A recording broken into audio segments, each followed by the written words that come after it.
Lookism, Chapter 549 Summary. The chapter starts in a slum area, where we are introduced to a white-haired boy sitting inside a hollow concrete pipe. Two other boys are also sitting in separate pipes.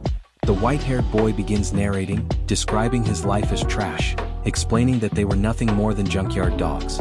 They had no idea who abandoned them, and at any moment, they could be discarded or burned away. Despite this harsh reality, he notes that the three of them could only rely on each other, a bond stronger than family. The scene shifts to a gathering of children in front of a car. An old woman stands beside a large man in a tracksuit. The old woman is introduced as Aunt Mother, the owner of the junkyard. The white-haired boy explains that all of them lived for her work. Their entire lives were in her hands. The scene moves inside the junkyard, where children are scavenging items to sell to a junk dealer. Some kids are wrapping small packages, hinting at illegal activities. Inside a car, the white-haired boy is seen getting his makeup done by Aunt Mother, preparing for some unknown purpose. Just as the old woman is about to take him away, one of his friends blocks the car's path. In response, Aunt Mother orders her henchman to beat him up and remove him. The henchman mercilessly beats the friend, mockingly calling him Choco Pie. The white-haired boy narrates, "The hyung without a name got beaten up to protect me. The hyung who lived in the junkyard before me. The hyung who always put his little brothers and sisters first. Another child rushes in to protect the first boy, but he too gets beaten." The white-haired boy continues, "They always get beaten trying to protect me. We had no freedom, and even if we were given it, we wouldn't know how to use it. Because we were dogs on a leash." Despite everything, the white-haired boy smiles at his friends and reassures them, "I'll be back fine." Later, he returns with bread, handing it to them. His big hyung asks, "Sangbek, are you okay?" Sangbek, still trying to be strong, replies, "Of course. I told you this is no big deal." But when no one is watching, he quietly cries and murmurs, "It hurts."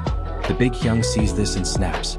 Enraged, he mercilessly beats Aunt Mother's henchman, overpowering him despite the size difference. But soon he is also beaten down. However, in a shocking twist, he manages to kill the henchman, smashing his face with a rock. Aunt Mother is left stunned. But their problems aren't over yet, as two men from the Busan gang step out of a car. They kick the big hyung aside and, after witnessing the chaos, turn to Aunt Mother and say, "We'll take these guys." Thrown into the arena.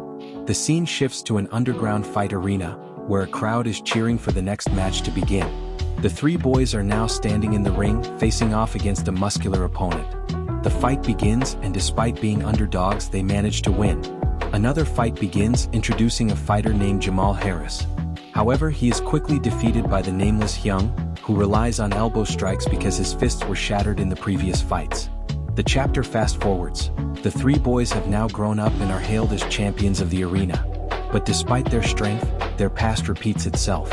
The two men from the Busan gang return, and the boys obediently follow them. The narration states, "Because we were dogs who had followed the orders of our owner our whole lives." The three are then seen wearing suits, now fully integrated into the Busan gang. Then, the scene shifts outside a gated building where the three are ambushed. An intense fight breaks out, showcasing brutal combat as they struggle to survive. During the fight, the white-haired boy's narration begins again. "I wasn't okay. I was tired of it all." He turns to his hyung and asks, "How long do we have to live like this? We don't even know who we're fighting for anymore. I want to be normal." His hyung solemnly replies, "We're dogs." Before they can continue, a mysterious figure interrupts them. "It looks like there was a fight. Was it you three? You're pretty skilled." One of the boys immediately attacks the stranger, thinking they missed an enemy. However, the attacker is instantly knocked out with a single punch by a bald man. Seeing this, Big Hyung lunges forward, using his elbow strike, but it is effortlessly caught by another man wearing a cap. The cap-wearing man smirks, saying, "You've got great eyes. I'm here to meet him, but I didn't expect to see such eyes here." Big Hyung, filled with rage, growls, "I'll kill you." The man simply chuckles, replying, "Me? How amusing." Then he slowly starts removing his coat and cap. The white-haired boy's narration resumes, "That day we met him. The man who changed our lives." As the mysterious man reveals his face, the chapter ends with a shocking reveal. The pre-generation king, Gaproung Kim. Chapter conclusion and thoughts. This chapter was a flashback focusing on Jinrang's past, revealing how he, Sangbek, and the third Busan gang member ended up where they are today. While the chapter was well written, It left many fans frustrated because we were waiting to see what happened after Kitai Kim attacked Jinrang. Unfortunately, this chapter didn't address that cliffhanger. However, the next few chapters will likely continue this story, so let's stay tuned. Until next time. That's it for Lookism chapter 549. Let's wait and see how things unfold. Stay tuned and until next time, bye-bye.